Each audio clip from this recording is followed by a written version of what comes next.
Welcome to the Slop Temple. We pray this video helps. You begin by preparing both devices. Charge the DualSense to over half and unlock your Surface Pro. Open Settings right arrow Bluetooth and Devices right arrow Add Device and choose Bluetooth. Once done, press and hold the PS button and the Create button on the controller for about 5 seconds until the light bar flashes rapidly.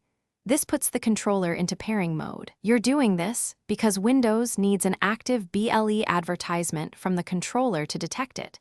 Keep both devices close, about within 1 meter. After the controller is discoverable, choose Wireless Controller in the Add a Device list on your Surface. You will see a pairing prompt or a brief install notification. Allow Windows to install drivers automatically because those drivers expose the controller as an X-input/HID device. Once paired, look for Connected Status under Bluetooth and Devices.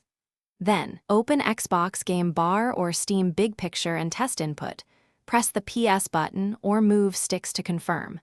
If the controller appears but input is inconsistent, retry pairing once more. To finish, ensure the controller stays connected. Start your game and remap buttons if a title expects Xbox layout. If pairing fails, forget the wireless controller in Windows Bluetooth settings and unpair any other nearby DualSense listings. Then hold the PS button for 10 seconds to reset its Bluetooth state and retry.